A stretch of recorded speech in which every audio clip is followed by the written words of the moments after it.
ये कहानी मेरी और मोहल्ले के एक लड़के की है। नाम है उसका विवेक। विवेक मेरे पड़ोस में ही रहता है। और इस कहानी में मैं आपको बताऊंगी, जब मेरे मम्मी पापा घर पर नहीं थे तो विवेक मेरे घर आया। मैं घर में अकेली थी और विवेक ने दोस्तों, मैं हूँ शिखा। उम्र बस इतनी कि अब जवानी की दहलीज पर हूँ। वो उम्र जहाँ शरीर में एक अजीब सी हलचल रहती है, जैसे हर सांस में कोई मीठी सी लहर दौड़ती हो। मेरी आंखें बड़ी बड़ी हैं, होंठ गुलाबी, और वो मुस्कान जो कभी कभी खुद ब खुद आ जाती है, जैसे कोई राज छुपा हो।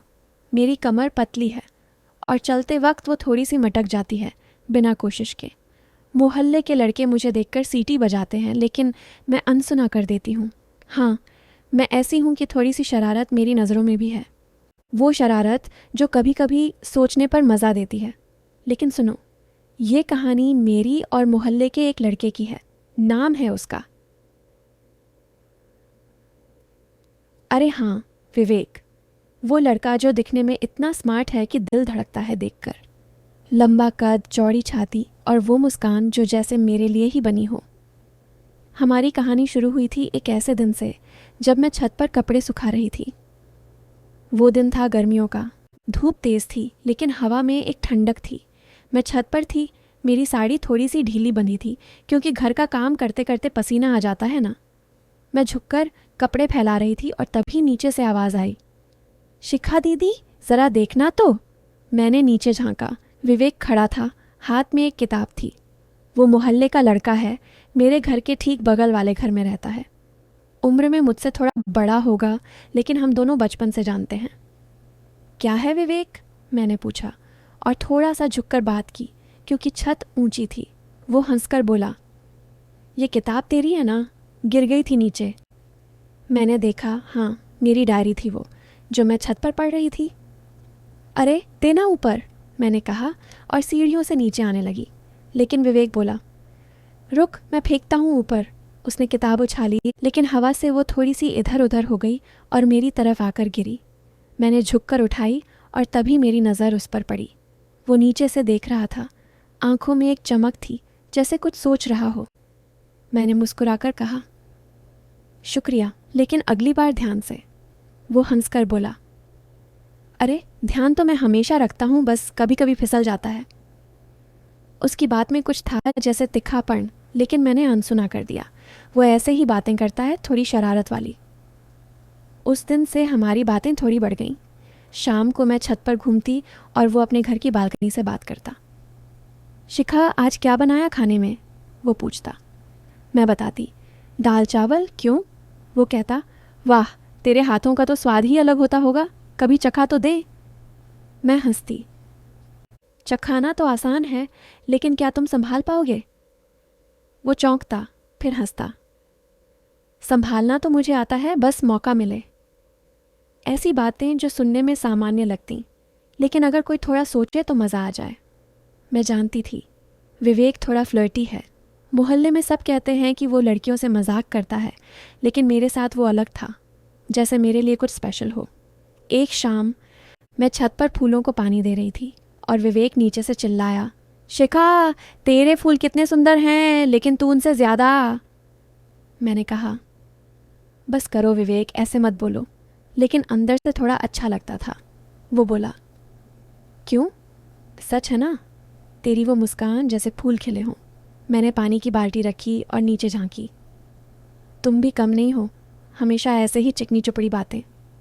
वो हंसा, चिकनी तो मुझे पसंद है, लेकिन सिर्फ तेरी। फिर से वो, लेकिन मैंने टाल दिया। हमारी बातें ऐसे ही चलती रहीं, छत से बालकनी, बालकनी से छत। धीरे धीरे दिन बीतते गए। एक दिन सुबह सुबह मैं घर के बाहर झाड़ू लगा रही थी। मोहल्ला पुराना है, संकरी गलियां, सब एक दूसरे को जानते हैं। विवेक का घर बगल में है तो वो बाहर आया, हाथ में चाय का कप। गुड मॉर्निंग शिखा, वो बोला। मैंने मुस्कुराकर कहा, मॉर्निंग विवेक, चाय पी रहे हो? वो बोला, हाँ, लेकिन तेरे साथ पीऊँ तो मज़ा आए। मैंने कहा, चलो मैं बना दूँ। लेकिन वो हंसकर बोला, नहीं, तेरी चाय तो स्पेशल होगी, लेकिन क्या मैं उसके लायक हूँ? मैंने झाड़ू रखी और उसके पास गई। तुम हमेशा ऐसी बातें क्यों करते हो? वो मेरी आंखों में देखकर बोला, क्योंकि तू ऐसी है कि रोक नहीं पाता। तेरी आंखें जैसे कोई जादू हो। मैं थोड़ी शर्मा गई लेकिन बोली, बस करो, कोई सुन लेगा। वो बोला, सुन ले तो सुन ले, मैं तो सच कह रहा हूँ। हम दोनों खड़े बातें करते रहे। मोहल्ले की औरतें देख रही थीं, लेकिन हमें फ़र्क नहीं पड़ा। वो बताने लगा अपनी कॉलेज की बातें, कैसे वो पढ़ाई करता है, लेकिन बीच बीच में मेरी तारीफ़। तू इतनी स्मार्ट है शिखा, तेरी बातें सुनकर दिल खुश हो जाता है। मैंने कहा, तुम भी तो हो, लेकिन थोड़ा शरारती हो।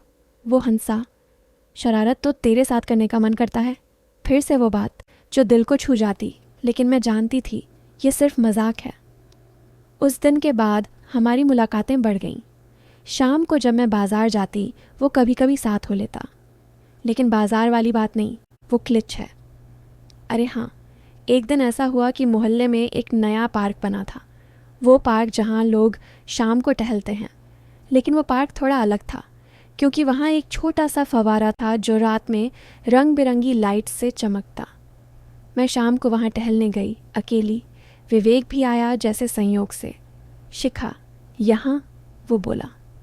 मैंने कहा, हाँ, हवा लेने। तुम? वो बोला, तेरी हवा में सांस लेने। मैं हंसी, बस करो विवेक।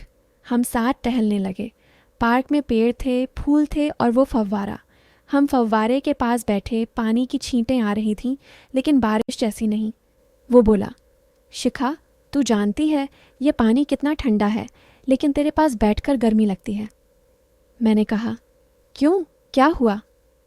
वो बोला, तेरी वो खुशबू, जैसे कोई जादू। मैं थोड़ी करीब सरकी, क्योंकि हवा तेज़ थी, लेकिन कुछ नहीं कहा। हम बातें करते रहे, उसकी ज़िंदगी की, मेरी ज़िंदगी की। वो बताता, मैं इंजीनियर बनना चाहता हूँ, लेकिन तेरे बिना सब सूना लगता है। मैंने कहा, तुम्हें मेरी ज़रूरत क्यों? वो बोला, क्योंकि तू मेरी ताकत है, तेरी मुस्कान से दिन बनता है। ऐसी बातें जो थोड़ी थोड़ी शरारत वाली। हम घंटों में बैठे रहे फव्वारे की आवाज़ में, लेकिन कुछ नहीं हुआ, बस बातें। दिन बीतते गए और हमारी दोस्ती गहरी होती गई। एक दिन घर में मैं रसोई में थी, कुछ नया बनाने की कोशिश कर रही थी। विवेक का फ़ोन आया। शिखा, क्या कर रही है? मैंने कहा, कुछ स्पेशल बना रही हूँ। वो बोला, क्या? मुझे भी बता। मैंने बताया, एक नई रेसिपी, मसालेदार। वो हंसा, मसालेदार? मुझे तो मसाला पसंद है, खासकर तेरे हाथ का। मैंने कहा, चलो आ जाओ चखने। लेकिन वो बोला, आऊँ? लेकिन घर वाले? मैंने कहा, कोई नहीं, माँ बाहर गई हैं।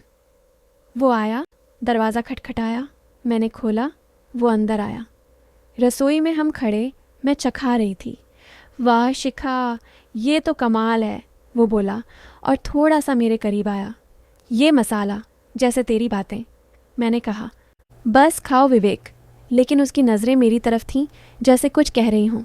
मैंने प्लेट दी, हम बातें करते रहे। वो बताने लगा अपनी फैमिली की बातें, कैसे उसके पापा सख्त हैं, लेकिन वो मुझे पसंद करते हैं। तू मेरी लाइफ में आई, सब बदल गया, वो बोला। मैंने कहा, कैसे? वो बोला, तेरी वो मीठी बातें, जैसे शहद। हम रसोई में घंटे भर खड़े रहे, लेकिन कुछ नहीं हुआ, बस बातें और हंसी। अब हमारी दोस्ती ऐसी हो गई कि बिना बात किए दिन नहीं गुजरता। एक दिन मैं अपने कमरे में थी, खिड़की खुली थी। विवेक की खिड़की बगल में है, हमारी खिड़कियां आमने सामने। वो अपनी खिड़की से बोला, शिखा, सो नहीं रही? मैंने कहा, नहीं, नींद नहीं आ रही। वो बोला, मुझे भी, चल बातें करें। हम खिड़कियों से बातें करने लगे रात के सन्नाटे में। शिखा, तू क्या सोचती है मेरे बारे में? वो पूछा। मैंने कहा, तुम अच्छे हो, लेकिन थोड़े शरारती। वो हंसा, शरारत तेरे साथ ही तो मज़ेदार है। मैंने कहा, कैसी शरारत? वो बोला, जैसे तेरी आंखों में देखना और खो जाना। मेरे दिल की धड़कन तेज़ हो गई, लेकिन मैंने कहा, बस करो विवेक। हम बातें करते रहे, सपनों की, भविष्य की। मैं तुझे हमेशा खुश रखूंगा, वो बोला। मैंने कहा, वादा? वो बोला, हाँ, वादा। रात बीत गई बातों में, लेकिन सुबह हुई तो सब वैसा ही था। दिन ऐसे ही गुजरते रहे। हम मोहल्ले के एक कोने में मिलते, जहाँ एक पुराना बेंच था। वो बेंच जो किसी ने बनाया था यादों के लिए। हम वहाँ बैठते, बातें करते। विवेक बताता अपनी पढ़ाई की, मैं अपनी घर की। लेकिन बीच बीच में वो कहता, शिखा तेरी ये बाल जैसे रेशम, छूने का मन करता है। मैं कहती, छूना मत, लेकिन हंसती। वो बोला, छूना तो नहीं लेकिन देखना तो चलता है। ऐसी बातें जो सस्पेंस बनाती जैसे कुछ होने वाला हो, लेकिन कुछ नहीं होता। एक दिन वो बोला, शिखा क्या तू मेरे साथ एक सीक्रेट शेयर करेगी? मैंने कहा, क्या? वो बोला, मेरा एक राज है। मैं उत्सुक हो गई। वो बोला, मैं तुझे पसंद करता हूँ, लेकिन वो पसंद जो सिर्फ दिल की है। मैंने कहा, मैं भी। लेकिन हम दोनों जानते थे ये दोस्ती है। महीनों बाद एक दिन विवेक ने मुझे बुलाया। शिखा, एक सरप्राइज़ है। मैं गई उसके घर। वहाँ उसके पापा थे और मेरे पापा भी। विवेक बोला, शिखा याद है वो राज? असल में मैं तुझे अपनी बहन की तरह मानता हूँ। मैं चौंकी। वो बोला, नहीं सुन, मेरे पापा और तेरे पापा पुराने दोस्त हैं और उन्होंने फ़ैसला किया है कि हमारी शादी हो। लेकिन मैंने मना कर दिया क्योंकि मैं तुझे दोस्त मानता हूँ। लेकिन असल राजा ये है कि मैं एक सोशल वर्कर हूँ और तुझे मैंने पढ़ाई सिखाई ताकि तू इंडिपेंडेंट बने। मैं हैरान, क्या? वो बोला, हाँ, वो सब बातें, वो शरारत, सब इसलिए कि तू मोहल्ले की लड़कियों को इंस्पायर करे। मैं गे हूँ शिखा, मुझे लड़कियाँ पसंद नहीं, लेकिन मैं तुझे बहन की तरह चाहता हूँ और अब तू अपनी पढ़ाई पूरी कर, एक टीचर बन। मैं रो पड़ी, लेकिन खुशी से। वो सब एक प्लान था, मोहल्ले की लड़कियों को सशक्त बनाने का। हमारी दोस्ती एक मिशन थी। थरकी सोचते रहे कुछ और, लेकिन असल में ये प्योर था। और अंत में मैं टीचर बनी, विवेक मेरा बेस्ट फ्रेंड और मोहल्ला बदल गया।